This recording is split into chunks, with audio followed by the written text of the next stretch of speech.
Alors, l'actu du jour en Formule 1.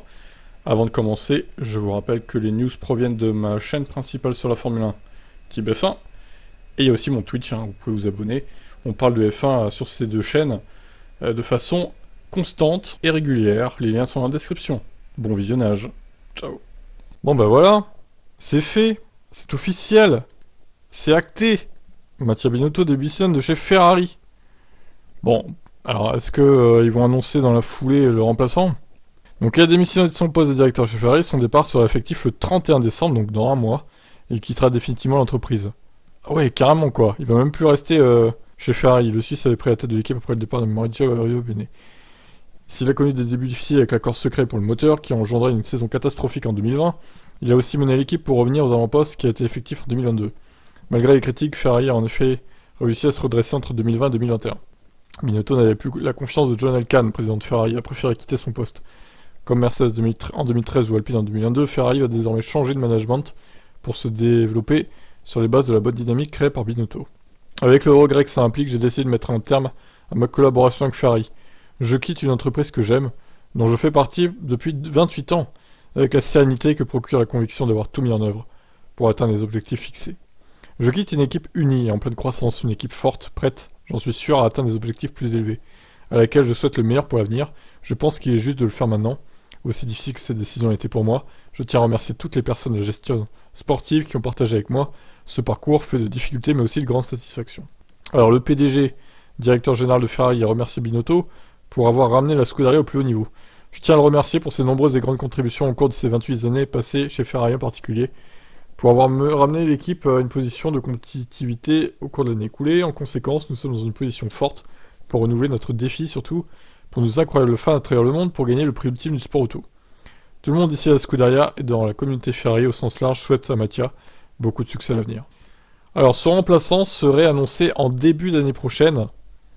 Ah, va falloir attendre un mois, putain, le suspense encore là. Frédéric Vasseur est désormais le favori pour le remplacer. Directeur d'Alfa Romeo a bouté en touche les questions à ce sujet lors des dernières courses de la saison, mais il avait annoncé que les nouvelles arriveraient rapidement à ce sujet. Ok, bon, ils vont laisser passer en gros les fêtes, et puis dès janvier, on saura qui remplace Binotto. Moi, je pensais pas qu'il quitterait le constructeur Ferrari, je pensais qu'il allait être recalé à un autre poste, genre le moteur ou je sais pas, ou autre chose. Bon, bah écoute, voilà, je sais pas ce qu'il va faire de sa vie, Binotto, maintenant. Une page se tourne pour Ferrari, donc. Qui pensez-vous qui va le remplacer, du coup? Vasseur, sûrement? Ou Osborne, le retour? Allez, ciao. 4 équipes veulent Binotto, dont Alpine et Aston Martin. Ah ouais? Il intéresserait d'autres équipes? Alors, Alpine, je pense pas qu'il vire Otmar, quand même. Il vient d'arriver, donc ce serait un peu bizarre de le virer dès maintenant. Par contre, Aston Martin, Mike Crack, j'ai pas l'impression qu'il ait une poigne incroyable. Je suis pas sûr qu'il soit très compétent, mais bon. À voir. Donc ils disent au début qu'il y aurait une période où il pourrait pas rejoindre des équipes pendant 6 mois, parce que du coup, il y a une période de probation, on va dire. Donc, 4 équipes seraient intéressées par Binotto. Aston Martin, Alpine, et une équipe de pointe qui pourrait être Mercedes, pardon? Oh, non. Non, excusez-moi, mais non. Non, ou alors pour le moteur, éventuellement, pour améliorer le moteur, mais bon. Wolf, il est bien, hein. Virez pas Wolf pour Binotto, hein, s'il vous plaît, hein. En attendant que quelqu'un accepte sa démission, Binotto regarde ailleurs. 4 équipes ont déjà frappé à la porte de l'ingénieur italien, parmi lesquelles Alpine et Aston Martin, et surtout une équipe de pointe. Peut-être Red Bull? Binotto chez Red Bull, allez, on vous le refourgue. Est-ce que les fans de Red Bull, vous voulez Binotto ou pas? Dites-moi en commentaire. Il va remplacer Marco. Il sera aux commandes avec Horner, du coup. En outre, pour aggraver la situation de la Scuderia Ferrari, Don Amodi et Ducesa excluent pas la possibilité que d'autres ingénieurs quittent l'équipe pour rejoindre Binotto dans sa nouvelle aventure. Il n'est pas certain que dans ce cas, le départ de Binotto vers une autre équipe, certains techniciens de haut niveau ne voudraient pas le suivre. Une fois encore, l'histoire se répéterait. Le remplacement de Binotto chez Ferrari n'est toujours pas connu. Le remplaçant plutôt, pas le remplacement. Mais la presse néerlandaise a révélé cet après-midi que l'équipe italienne a sondé Christian Horner, et que la réponse du Britannique a été négative. Quoi? Horner chez Ferrari? Oh, ça aurait été trop, là. Mon dieu, ça serait trop. Ouais, Horner, il est bien chez Red Bull, hein. Il est dans une écurie qui gagne, et si vous voulez qu'il aille foutre chez Ferrari en même temps... Je pense qu'Horner, il va finir chez Red Bull, hein, quoi qu'il arrive, à moins qu'il se fasse virer, je sais pas, dans quelques années pour manque de résultats, si ça arrive. Mais je pense qu'il est bien chez Red Bull et il y restera jusqu'à la fin, jusqu'à ce qu'il parte à la retraite. Donc voilà, c'est un peu... ça part dans tous les sens, hein, cet article-là, pour le coup. Bon, écoutez, attendons de voir ce qui va se passer. Vous en pensez quoi de tout ça? Ciao. Bon alors, un autre article pour faire suite du coup au point. Alors Gasly, bon, est dans la sauce, on l'avait déjà vu là, précédemment avec le nombre de points qu'ils ont, les pilotes. Donc on a vu tout à l'heure que Safnauer, il voulait qu'on rehausse la limite de points. C'est vrai que ça paraît très logique, puisqu'à l'époque, bon, il y avait que 19 courses et il n'y avait pas de sprint. Et l'année prochaine, donc, normalement 24 courses, ce qui fait jusqu'à 30 sessions de courses. Sachant que tu peux aussi te prendre des pénats en essai libre et en qualif. Bon, il y a moins de risques, certes, mais ça peut arriver quand même. C'est 50% d'occasions de plus de se voir infliger des pénalités, ajoute Gasly. Nous avons des pénalités pour des choses stupides comme dépasser les limites de piste. J'espère vraiment que nous pourrons revoir le système au cours de l'hiver, car je ne crois pas que je serai le seul à avoir des problèmes si nous le gardons ainsi. Et ce serait dommage de voir 4 ou 5 pilotes bannis pour une course et d'avoir un championnat avec des gars qui arrêtent une course. Bah ouais, c'est sûr. Après, ça pourrait être drôle de voir des débutants, ou d'autres pilotes d'ailleurs qui sont pas forcément débutants. Je pense à Ricciardo, à Mick Schumacher, qui pourrait avoir un rôle dans ça. Comment Gasly va-t-il aborder son début de saison? J'essaie de pas y penser parce que je ne me vois pas comme un conducteur stupide ou dangereux. J'essaie de faire attention à tous les points de pénalité stupides que vous perdez avec des procédures ou des trucs comme ça. De ce côté, j'essaierai d'être au top, mais mon approche de la course ne changera pas car elle n'est pas dangereuse. Je suis plutôt d'accord avec ça. Ouais, donc alors il y a 50% de courses en plus, de sessions de course, on va dire. Ce qui fait qu'il faudrait mettre les points à 18 au lieu de 12 au final. Ça serait plus raisonnable, plus logique. Après 18, ça fait peut-être un peu beaucoup. Non, le compromis pour moi, ça serait 15. Tu coupes en deux. Tu fais 15, quoi. Ça réglerait pas mal de soucis, je pense. Bon ben écoutez, on verra si y a des bans ou pas. L'année prochaine, que ce soit Gasly ou d'autres d'ailleurs. Tiens, on va refaire un point vite fait sur les points des pilotes. Donc 10 sur 12, Pierre Gasly. Ricciardo, il s'en fout. Stroll est à 8 sur 12 également. Comme Ricciardo. Enfin, Ricciardo, il s'en fout. Bon, s'il fait quelques courses l'année prochaine en remplacement de certains pilotes, justement, bon, attention quand même. Albon, Verstappen, ils sont à 7 sur 12. Alonso et Tsunoda à 6 sur 12. Bon, Latifi, lui, retraite. Ocon est à 5 sur 12. Russell et Zhou à 4 sur 12. Magnussen, Norris et Mick. Bon, Mick, il s'en fout. À moins qu'il fasse des remplacements aussi. Au final, Mick Schumacher, il s'est beaucoup craché, mais il n'y a pas beaucoup de points de pénal. Perez est à 2 sur 12. Bottas et Leclerc à 1. Et 0 points de pénalité pour De Vries, Hamilton, Hülkenberg et Sainz. Voilà, donc pour l'instant, le plus dangereux c'est pour Pierre Gasly. 10 sur 12, il est dans la source, Pierre, sachant qu'il va reprendre ses premiers points, comme on avait vu, à partir de l'Espagne seulement. Enfin, à partir du 22 mai 2023, on va dire, puisque c'est au bout d'un an. Donc ça laisse, 6-7 courses, sachant qu'en plus, ils vont peut-être mettre une course sprint ou deux dans l'intervalle, ce qui va augmenter le nombre de sessions de course encore. Oh là là, ça va être chaud pour Gasly, honnêtement. Et Stroll, du coup, il reprendrait ses premiers points en avril 2023, donc ça va, lui...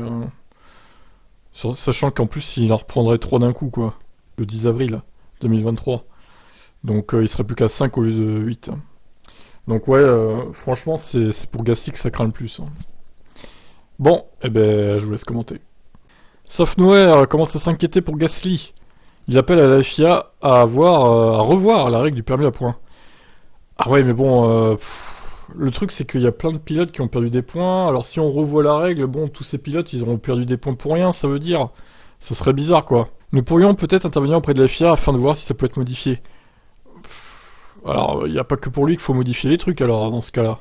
Je comprends la logique derrière ce changement, la règle des 12 points a été mise en place à une époque où nous avions moins de courses et pas de sprint. Si on rendait ce total de points proportionnel au nombre de courses, on serait probablement aux alentours des 14 ou 15 points. C'est vrai que ça a été introduit en 2014 et il y avait que 19 courses et pas de sprint à l'époque. Ça semble être plus logique, nous avons 12 points pour un total de 22 courses plus 3 sprints en 2022 alors qu'il n'y avait que 18 ou 20 courses à l'époque où la règle a été décidée. Si ça ne se produit pas, Pierre devrait être particulièrement prudent dans les prochains mois, ce qui n'est pas génial. Donc en gros, il incite la FIA à rehausser le nombre de périodes de points, passer à 15 par exemple, le 12.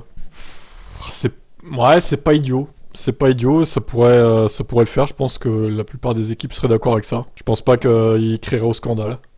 Ça me paraît logique. Bon, vous en pensez quoi, vous? Est-ce qu'on doit rehausser les points des permis des pilotes? Ciao. Alors Mike Crack parle d'Alonso. Il a été très impressionnant pour ses débuts chez Aston Martin. C'était direct à tout moment, mais très amical, ouvert et transparent. Il a déclaré qu'Alonso était immédiatement rapide, ajoutant que l'efficacité de la transmission de ses messages a été très impressionnante. Oh quand il y a des choses qui vont pas, oui, il le dit, il a pas la langue dans sa poche, Alonso.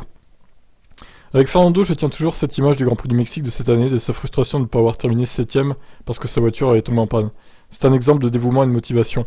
Donc si vous avez quelqu'un avec cette passion et cette volonté de gagner, ça a un impact sur l'équipe. Nous pouvions clairement voir que tout le monde était vraiment heureux d'avoir Alonso dans la voiture mardi dernier. Il a déclenché peut-être une autre étincelle avec sa propre passion et son désir de gagner pour l'équipe. Alonso remplace Vettel donc, suite à la retraite de l'Allemand. Crack a déclaré qu'Alonso était très différent de Vettel, mais partageait certaines caractéristiques clés. Ils ont des antécédents différents. Là, il est l'un, l'autre est l'allemand. Ça fait une grande différence. Mais ce qu'ils ont en commun, c'est l'accent mis sur l'amélioration, l'accent mis sur le progrès, la précision, sur les détails à changer, et comment les changer au lieu de simplement les répertorier. Et ben voilà, magnifique. Les louanges de Mike Crack envers Alonso. On verra ce que ça donne l'année prochaine. Ouais, ciao. Alors Verstappen, Ricardo aurait dû discuter avec Red Bull au lieu de partir en 2018. Red Bull avait ses meilleurs intérêts à cœur. Ça aurait été mieux pour Daniel s'il était resté plus longtemps chez Red Bull à l'époque, je lui en ai parlé, il faut se sentir bien. Quelque part, ce n'était plus le cas, visiblement, à un moment donné. Pourquoi? Il faut lui demander. Ensuite, il faut chercher des alternatives et faire un compromis entre le succès sportif et se sentir bien quelque part. Mais je pense qu'il a senti que Verstappen prenait trop de place et qu'il voulait pas être son valet, en fait, tout simplement. Cependant, je sais que tout le monde chez Red Bull avait ses meilleurs intérêts à cœur, au lieu de partir, il aurait pu en parler à l'équipe, mais ça s'est pas passé comme ça. Donc Daniel sera pilote de réserve, il sera avec nous sur la plupart des courses, c'est bien parce que son personnage ne nous manquera pas, il ne manquera pas à la F1. Daniel présente bien et rit beaucoup. Mais en fin de compte, la F1 c'est pas une question de blague, c'est une question de performance. Daniel les a certainement produits dans le passé, mais en F1 la règle est que vous n'êtes aussi bon que lorsque vous avez montré que ce que vous avez montré dans votre dernière course. Il est certain que chez McLaren, il n'a pas marqué de points pour prendre un meilleur baquet ailleurs. Mais il m'a dit qu'il avait besoin d'une pause pour savoir s'il voulait encore faire ça. Si piloter une F1 le démange au garage, ça sera bon signe pour sa motivation. Il lui a répondu, du coup, je veux toujours courir, je ne veux pas être le clown du paddock. Mais comme je l'ai dit, personnellement, ça sera bien pour moi de passer du temps loin des voyages et disons de tout le reste. Est-ce que j'assisterai à des courses? Vegas, bien sûr. Je serai là-bas. Ensuite, l'Australie, bien sûr, ça va sans dire. Ce sera un maximum d'une douzaine de courses pour moi. Il faudra voir le programme de Liam Lawson pour voir comment on se répartit le rôle de troisième pilote. Ouais, donc, ok, là, il met un stop à Verstappen en disant que il sera que sur la moitié des Grands Prix au final. Donc ils vont alterner le rôle de troisième pilote entre lui et Lawson du coup. Alors moi ça me ferait rire qu'il y a un problème pour un des deux pilotes Red Bull et qu'au final ce soit un week-end où Ricardo n'est pas là. Ce sera Lawson qui prendrait sa place du coup. Je pense qu'il serait bien énervé là, Ricardo quand même. Que ça se passe comme ça, mais c'est possible en vrai. Ça serait pas de bol pour lui. Donc voilà le programme pour Ricardo l'année prochaine. En gros il sera une course sur deux présent quoi. Grosso modo. Allez ciao. Ross Brawn ne connaît pas encore le nombre idéal de sprint pour la saison de F1. Le format a clairement fait ses preuves selon lui. Au sujet des règlements sportifs, nous avons gardé l'esprit ouvert quant à la manière de développer le format de week-end de course et beaucoup de choses ont déjà été faites. Je pense que le format actuel des qualifs est bon. Le fait d'avoir 3 parties permet d'avoir tous les pilotes concernés à chaque fois. C'est excitant et des variables peuvent aussi apparaître. Le sprint était une initiative qui semble avoir fonctionné. On en aurait ainsi 6 l'année prochaine. Je ne sais pas encore quel sera le nombre optimal pour l'avenir. Certains pensent que nous devrions en avoir lors de chaque course. Ouais, peut-être pas chaque course quand même. La moitié de la saison, moi, ça me dérangerait pas. Le sprint a clairement animé le week-end et permet d'avoir 3 jours d'action. Nous avons aussi un groupe de personnes travaillant sur la recherche des meilleurs circuits qui soient pour ce format. Nous ne voulons pas de pistes où il n'est pas possible de courir correctement. Tous les circuits ont été évalués afin de garantir des épreuves de qualité. Bah ouais, c'est ça. D'où le fait qu'il faut pas qu'il y en ait à chaque course, parce qu'il y a des circuits, ça sert à rien. Monaco, une course sprint à Monaco, super quoi. Ça apporte rien. Mais ouais, il y a bien la moitié du calendrier, je pense, qui pourra accueillir une course sprint. On continue, le règlement technique a été un grand changement, nous l'avons préparé avec un regard neuf. La priorité était d'avoir de meilleures courses, car ce n'était jamais le cas par le passé, ce qui me frustrait. En 2021, c'était pas mal, mine de rien. Autrefois, les équipes étaient autorisées à développer le règlement des voitures, la priorité de la FIA était la sécurité, de s'assurer que la vitesse des voitures restait raisonnable. Elle n'a jamais eu les ressources nécessaires pour concevoir une bonne voiture de course, c'était aux équipes de faire ce travail. On a ainsi créé un groupe dont la priorité est de concevoir une meilleure voiture, qui permettrait plus de proximité entre les concurrents et dont les pièces ne tomberaient pas au moindre contact. J'ai été impressionné lorsque j'ai assisté à la première course des voitures de 2022 et que nous avons vu 2 ou 3 voitures courir les unes à côté des autres.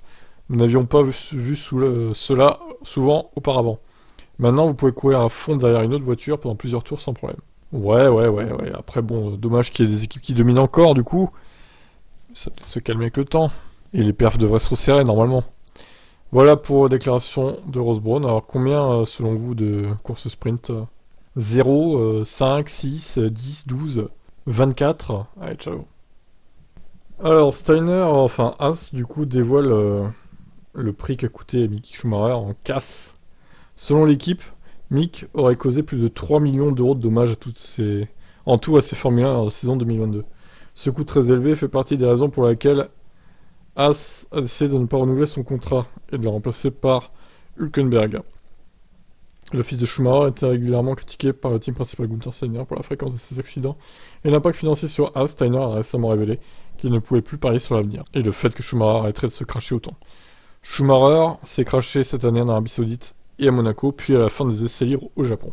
Ouais, alors en plus, je crois que celui du Japon, c'était le pompon, quoi. En plus, il avait juste à revenir tranquillement au stand, il finissait son tour, et il se crache à ce moment-là, enfin... ouais. Bon, mais il a coûté cher, hein, encore Mick cette année, comme en 2021 d'ailleurs. Je vous laisse commenter, du coup. Ciao.